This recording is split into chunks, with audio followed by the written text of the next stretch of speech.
이번 주 목요일 대학 수학 능력 시험이 있었습니다. 우리가 줄임말로 이렇게 수능 시험을 본다라고 하는데요. 지난주까지 괜찮았던 날씨가 이번 주 갑자기 싸늘해졌습니다. 수능 한파가 올해도 어김없이 찾아왔습니다. 정말 이 정도 되면 과학이라고 설명해야 할 정도로 수능 시험 기간이 되면 갑자기 날씨가 추워지는 것 같습니다. 3년 동안 열심히 준비해온 것들을 평가받는 시간이라 많은 사람들이 기도하고 근심하고 걱정하기에 날씨가 갑자기 변하는 것도 같습니다. 이렇게 수능 시험 기간이 다가오면 제가 수능 시험을 봤을 때가 생각납니다. 한 20 몇 년 전인데요. 수능 시험 전날 이제 예비 소집일 날 이제 학교를 갔다가 이제 몸이 너무 아파가지고 감기를 심하게 앓았습니다. 그래서 이제 2시에 감기 약을 먹고 하루 종일 잤습니다. 그래가지고 그 다음날 아침에 이제 수능 시험장 갈 때까지 계속 이렇게 누워 있었습니다. 그래서 저희 부모님은 제가 수능 시험을 잘 못 봐도 괜찮다라고 이렇게 말할 정도로 컨디션이 매우 안 좋았습니다. 그래서 이제 시험을 치긴 치러야 되니까 이제 힘들게 이제 택시를 타고 시험장에 가서 시험을 봤는데요. 참 신기한 거는 컨디션이 최악이었는데도 불구하고 제가 여태까지 봤던 시험 중에 제일 성적이 잘 나왔습니다. 그래서 모의고사 때보다 성적이 더 잘 나와서 저희 부모님이 좀 깜짝 놀라셨는데요. 근데 이제 그게 또 저한테는 재앙으로 다가왔습니다. 그래서 저는 이제 특차라 그래서 수능 시험만 가지고 이렇게 성적만 가지고 이제 지원하는 대학교를 가자고 부모님한테 말씀을 드렸고, 이제 부모님은 이제 본고사를 봐서 좋은 대학에 들어가자라고 이야기를 하셔서 이제 제가 시험에 한 2군데 떨어지고 마지막 한 군데만 이제 붙게 되는 일이 생겼습니다. 그래서 컨디션이 좋다고 성적이 잘 나오는 것도 아니고, 성적이 좋다고 해서 좋은 학교를 가는 것도 아니고, 좋은 학교를 가지 못했다고 해서 인생이 그렇게 망가지는 것도 아니라는 것을 제가 20대에 경험하게 됐는데요. 그렇게 작은 일에 희노애락을 보이는 것은 그렇게 하나님의 관점에서 볼 때 올바르지 못하다는 것을 깨닫게 되었습니다. 이번 주는 제가 매우 바빴습니다. 목요일에 이렇게 장례가 나서 이제 교회장으로 치렀기 때문에 매우 바빴는데요. 어제는 학원 예배를 드리기 위해서 이제 경기도 광주까지 다녀왔습니다. 보통 이렇게 장례 예식이 있으면 성경 공부는 하루 한 주쯤 쉬게 되어 있는데, 장례 예배 일정이 모두 이제 오후에 잡혀 있어가지고 이제 제가 원래 가지고 있던 스케줄 목요일, 금요일 성경 공부를 이제 계속해서 진행을 했습니다. 그래서 수요일 날 이제 예배 드리고, 목요일 오전에는 성경 공부하고, 오후에 가서 위로 예배 드리고, 금요일 오전에 다시 또 성경 공부하고, 오후에 이제 입관 예배를 드리고, 금요일 저녁에는 다시 또 심야 기도회를 인도하고, 이제 토요일 새벽 기도를 마치고 나서 이제 장례 예배와 하관 예배를 하기 위해서 이제 경기도 광주까지 다녀와야 했습니다. 좀 운전도 하고 멀리도 갔다 왔고 다녀와서 좀 쉬면 좋은데, 오늘이 이제 추수 감사주일이라서 그렇게 할 수는 없었고요. 그렇게 바쁜 와중에서 제가 이제 한 가지를 목격하게 되었는데요. 이제 그 장례식장에서 아주 어린 학생 하나가 이렇게 장례식장에 얼굴을 보이고 있는 것을 보았습니다. 그래서 이제 입관 예배를 하기 위해서 1층에서 이제 2층으로 올라가는 계단 앞에 이제 수많은 고3 학생들이 이제 서 있더라고요. 그래서 이렇게 많은 학생이 이 시간에 왜 여기에 있지 하면서 이제 올라갔었는데, 시간이 좀 남아서 이제 고인들의 이름을 쭉쭉 보다 보니까 이제 고등학교 3학년쯤 되는 학생 하나의 이제 얼굴이 보였습니다. 그래서 어제가 수능이었고 오늘 이렇게 장례식장에 한 아이가 누워 있다라는 것이 제 머릿속으로 이제 한 가지 생각을 스쳐 지나가게 했습니다. 아마도 물어보긴 힘들겠지만 수능이 끝난 다음 바로 이렇게 목숨을 달리했겠구나라는 생각을 하게 됐고요.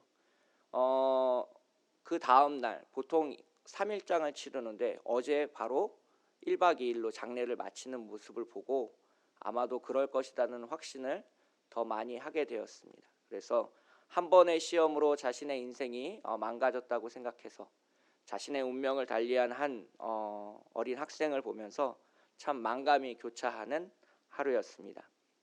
그러면서 우리가 우리 안에서 어떤 희망을 발견하려고 하면 실패할 수밖에 없다라는 것을 다시 한번 깨닫게 됐습니다. 유한한 존재인 인간 안에 어떤 희망이 있다라고 말하는 것은 다 속임수라는 것을 알게 됐습니다. 그리고 죄인인 우리에게 희망을 찾는다는 것은 매우 불가능한 것이고 어불성설이라는 것입니다. 우리에게 만약에 희망이 있다면 그 희망은 우리로부터 출발하는 것이 아니라 예수 그리스도로부터 오는 것입니다.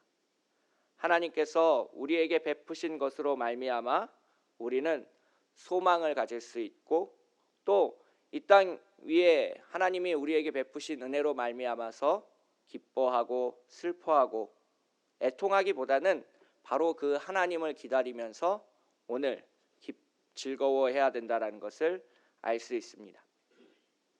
우리가 잘 알고 있는 고사성어 중에 세옹지마란 고사성어가 있습니다. 그 말 뜻은 변방에 사는 늙은이의 말이라는 뜻인데요. 옛날 중국 국경 지방에 한 노인이 살고 있었습니다.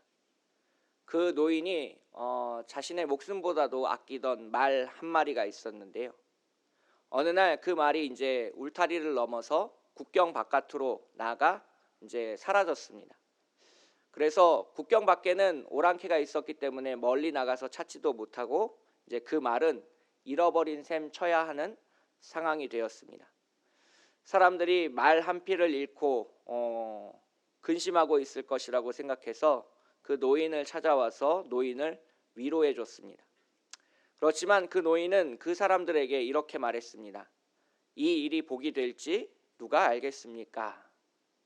노인은 걱정하며 근심하기보다는 평안하게 지냈습니다. 그러자 며칠 후 그 노인의 말처럼 신기한 일이 벌어졌습니다. 도망쳤던 말이 돌아왔는데요. 그 말이 자신의 색시인 암말도 한 마리 데리고 왔습니다. 많은 재산을 잃었다가 그것이 2배가 된 것이죠. 얼마나 기쁜 일이겠습니까? 사람들이 찾아와서 또 축하해 줬습니다. 그러자 노인은 이렇게 말했습니다. 이 일이 화가 될지 누가 알겠습니까? 노인은 기쁜 내색을 겉으로 나타내지 않았습니다. 며칠 후 노인의 아들이 그 말을 타다가 떨어져서 다리를 다쳤습니다. 사랑하는 아들이 다리를 다쳤으니 얼마나 화가 나는 일입니까? 사람들이 찾아와 안타까워했습니다. 그러자 노인은 또 이렇게 말했습니다. 이 일이 복이 될지 누가 알겠습니까? 노인은 아들이 다쳤지만 화를 내지 않았습니다. 그로부터 얼마 지나지 않아 오랑캐가 쳐들어왔고요. 나라에서는 징집명령을 내려서 많은 젊은이들을 군대로 끌어갔습니다. 그런데 이 노인의 아들은 다리를 다친 까닭에 전쟁하러 나가지 않았습니다. 이것이 바로 이 세옹지마란 사자성어와 관련된 내용인데요. 인생의 희노애락이 그때그때 바뀌는 그 일들로 인해서 바뀌어서는 안 된다라는 것을 이야기하고 있으면 너무 현재에만 얽매여서 우리가 기뻐하거나 슬퍼하거나 아파할 이유가 없다라는 것을 말해주고 있습니다. 그래서 때로는 좋은 일이 나쁜 일이 되기도 하고 나쁜 일이 좋은 일이 되기도 하니 하나님의 관점에서 오늘을 견디고 감사하고 인내할 수 있는 사람이 되어야 된다는 것을 우리가 알고 있습니다. 요즘 대한민국 경제가 매우 어려워져서 많은 분들이 걱정하고 있습니다.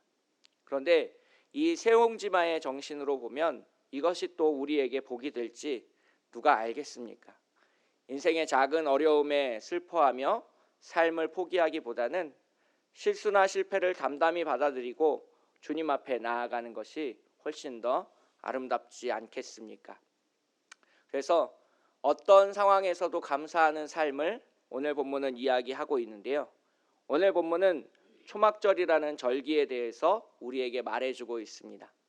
이 초막은 광야에서 생활하기 위한 임시 처소인데요. 장막 혹은 텐트라고 불리기도 합니다. 요즘 이제 많은 사람들이 주말에 이제 캠핑을 떠나게 되는데요. 산이나 계곡으로 찾아가 주말에 가족들끼리 이제 캠핑을 하면서 텐트를 쳐놓고 오붓한 시간을 즐기는 경우가 꽤 많습니다. 그런데 이렇게 실제로 캠핑을 가보면 불편한 것들이 한두 가지가 아닙니다. 그래서 갔다 오고 난 사람들의 대부분의 이야기는 집 떠나면 고생이다라는 말을 하게 됩니다. 춥고 습하고요. 모기도 많고 밤에 우는 새들도 있어서 잠을 자기가 매우 어렵습니다. 그래서 우리가 이 캠핑이라는 것이 사실 그렇게 낭만적이지는 않은데요. 오늘 본문 34절을 보시면 하나님께서 일곱째 달 엿닷새 날은 초막절이니 여호와를 위하여 이레 동안 지킬 것이다 라고 말씀하고 있습니다. 7일 동안 자신의 집이 아닌 초막에서 움막이나 초막이나 텐트에서 생활해야 하는 것을 명령하고 있습니다. 얼마나 불편하겠습니까? 요즘처럼 가스버너가 있는 것도 아니고 일주일에 탁 이렇게 손가락 한 번만 탁 하면 펼칠 수 있는 좋은 텐트가 있는 것도 아니고 초막에서 일주일 동안 살아간다는 것은 어지간히 불편한 일이 아닙니다. 그런데 유대인들은 이 불편함을 1년에 한 번씩 지켰습니다. 저는 이 초막절을 그래서 거룩한 불편함이다라고 이야기합니다. 이렇게 불편하게 일주일 동안 텐트에서 지내는 이유가 무엇일까요? 그것은 바로 기억하기 위해서입니다. 자신의 조상들이 어떻게 애굽을 탈출했는지, 광야에서 어떻게 생활했는지, 하나님이 어떻게 그들을 지키고 보호해 주셨는지, 하나님이 어떻게 이스라엘 백성을 인도하셨는지, 하나님이 먹을 것과 마실 것을 어떻게 공급하셨는지를 다시 기억하기 위한 시간입니다. 사실 우리가 이 추수감사주의를 지키는 것은 기억하기 위해서입니다. 하나님이 우리를 어떻게 인도해 주셨는지, 나에게 얼마나 많은 은혜를 베풀어 주셨는지, 그리고 하나님이 얼마나 나를 사랑하시는지를 다시 한번 깨닫는 시간이 바로 추수감사주일입니다. 그래서 우리는 추수감사주일에 좀 거룩한 불편함을 택할 필요가 있습니다. 오늘 살아가면서 너무 편하게만 신앙생활을 하고 있는 것은 아닌지 우리 자신을 되돌아보면서 주님 앞에서 내 마음속에 초막을 지어놓고 마음속의 불편함을 느낄 필요가 있기도 합니다. 오늘 본문 가운데 하나님은 그들에게 아무 일도 하지 말라라고 첫 번째로 명령하고 있습니다. 오늘을 사는 현대인들이 가장 힘들어하는 것 중에 하나가 가만히 멈추어 서는 일입니다. 무언가를 하지 않으면 다른 사람보다 경쟁에서 뒤처진다라고 생각을 하기 때문인데요. 그래서 계속 뭔가를 해야만 불안하지 않은 사람들이 꽤 많습니다. 핸드폰을 만지고 있다거나 혹은 책을 읽고 있다거나 다른 사람들과 대화를 나눠야만 그 불안함이 사라지는 경우도 꽤 많습니다. 가만히 있으면 자신이 쓸모없는 존재라고 생각하는 사람들도 있습니다. 그런데 오늘 본문 속에서는 너희는 아무 노동도 하지 말라라고 명령하고 있습니다. 그 명령에는 예외가 없습니다. 농사에 성공해서 큰 수확을 얻은 사람은 아무 일도 하지 않는 게 편하겠죠. 하지만 농사가 실패해서 당장 내일의 끼니를 걱정해야 하는 사람도 그들 중에는 있었습니다. 그런데 하나님은 그 어떤 예외도 인정하지 않으시고 모든 사람이 예외 없이 아무 노동도 하지 말라라고 말씀하고 계십니다. 여기에서 우리는 중요한 포인트를 발견할 수 있는데요. 적게 거둔 사람이든지 많이 거둔 사람이든지 하나님 앞에 모여야 한다는 것입니다. 농작물을 적게 거둔 것이 복이 될지 많은 소출을 얻은 것이 화가 될지 누가 알겠습니까? 오늘 베풀어 주신 은혜에 감사할 수 있는 마음이 있어야 하나님 앞에 나아올 수 있습니다. 내일 일은 하나님이 분명히 책임지실 것이라는 믿음이 있어야 우리는 하나님 앞에 감사로 나아갈 수 있습니다. 내가 노력해서 쌀을 얻고 적게 얻은 것이 결코 중요하지 않다라는 고백이 우리에게 필요합니다. 나에게 오늘 은혜를 베푸신 하나님이 정말 중요하다라는 마음이 있어야 우리는 진정한 감사의 자리로 나아갈 수 있습니다. 우리에게 은혜를 베푸시는 하나님께 감사하는 우리 모두가 되시기를 축복하겠습니다. 두 번째로, 하나님은 초막절에 모일 때 절대 빈손으로 나오지 말 것을 이야기하고 있습니다. 안식일에 드리는 예물 외에 따로 번제와 소제와 희생제물과 전제를 드릴 것을 명령하고 있습니다. 마찬가지로 가난하다고 해서 이것이 면제되지는 않습니다.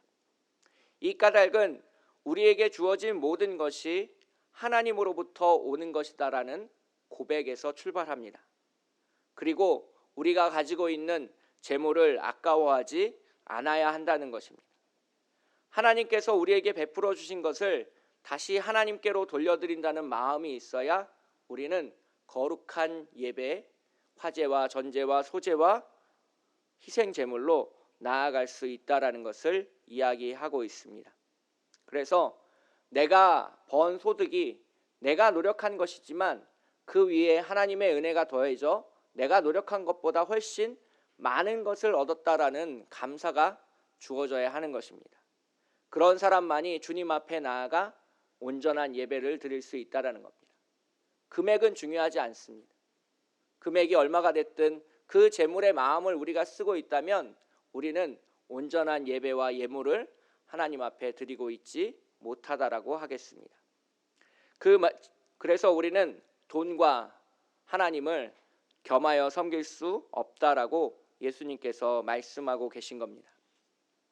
오늘 본문 마지막에 우리는 하나님 앞에 즐거워야 된다라는 것을 알 수 있는데요. 40절을 함께 읽도록 하겠습니다. 40절 말씀입니다. 시작. 첫날에는 너희가 아름다운 나무 실과와 종려나무 가지와 무성한 나무 가지와 시내버들을 취하여 너희 하나님 여호와 앞에서 이레 동안 즐거워할 것이다 라고 되어 있습니다. 즉 아름다운 나무 실과와 종려나무 가지와 무성한 나무 가지와 시내버들을 취하여 하나님 앞에 즐거워할 것을 명령하고 있습니다. 오늘날 이렇게 농구나 야구, 축구 같은 데서 치어리더들이 이렇게 손에 수술 같은 것들을 들고 응원하는 것을 볼 수 있습니다. 그러한 것처럼 우리가 하나님 앞에서 기뻐하고 즐거워하며 뛰며 감사해야 된다라는 것을 이야기하고 있습니다. 즉 온전한 기쁨과 감사가 내게 주어진 것이 아니라 하나님으로부터 출발하는 것임을 감사할 수 있어야 된다는 겁니다.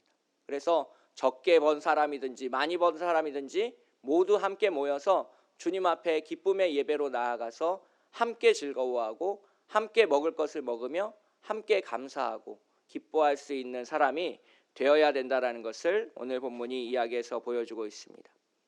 바로 이것이 추수감사주일이 우리에게 주어진 이유입니다. 먼저 기억해야 합니다. 그래서 내가 어떻게 지금까지 살아왔는지를 다시 한번 멈추어 서서 되돌아보면서 하나님이 우리에게 주신 은혜가 무엇인지를 곰곰이 세어보아야 합니다. 그래서 우리가 진정 감사할 수 없을 때도 주님 앞에 감사함으로 나아갈 수 있는 사람이 되어야 된다는 것이 이 추수감사주일의 정신입니다. 또한 두 번째로는 우리가 주님께 받은 것을 다시 주님께 돌려드리는 정신으로 나아가야 된다는 겁니다. 내 것이 이 세상 가운데는 존재하지 않습니다. 전부 하나님이 우리로 하여금 주신 것이고 우리가 그것을 다만 맡았다가 혹은 누렸다가 즐거워하다가 다시 하나님께 돌려드린다라는 고백이 있어야 우리는 예물을 아까워하지 않고 주님 앞에 드릴 수 있습니다. 마지막으로 하나님을 즐거워해야 됩니다. 우리에게 은혜를 주시는 분이 하나님이시고 우리를 구원하시는 분도 하나님이시고 우리를 사랑하시는 분도 하나님이십니다. 우리가 눈앞에 보이는 그 감사의 예물이나 조건이나 혹은 돈을 보고 하나님을 기뻐하는 것이 아니라 우리 앞에 임재해 계시는 그 하나님을 기뻐해야만 한다는 것이 이 추수감사주일의 마지막 정신입니다. 그래서 진정한 감사로 나아갈 수 있는 사람은 아무 노동도 하지 않고 주님 앞에 예배로 나아가 가만히 머물러 서서 주님의 은혜를 만끽하는 사람입니다. 오늘 추수감사주일을 통하여 우리에게 은혜를 주시는 하나님을 만끽하는 우리 모두가 되시기를 축복하겠습니다. 함께 기도하겠습니다. 사랑의 하나님 아버지, 이 시간 기도하며 나아갑니다. 우리에게 베풀어 주신 것이 너무나도 많지만 우리는 불평하며 원망하며 하나님께 불편을 토로했습니다. 주님이 우리에게 베풀어 주신 것이 너무 적다고 원망하기도 했습니다. 아버지 하나님, 지난 우리의 삶을 되돌아보며 가만히 멈추어 서서 주님께서 우리에게 베푸신 것을 다시 새겨봅니다. 우리의 인생길에 고난을 주신 것도 감사하고, 우리를 다시 품에 안아주신 것도 감사하고, 우리를 회개하여 주심도 감사하며 나아갑니다. 1년 동안 우리에게 베풀어 주신 은혜에 감사하며 주님께 나아갈 때에 우리를 기뻐 받아 주시옵시고 이 예배를 흠양하여 주시옵소서. 거룩하고 아름다우신 우리를 사랑하시는 예수님의 이름으로 간절히 기도합니다. 아멘.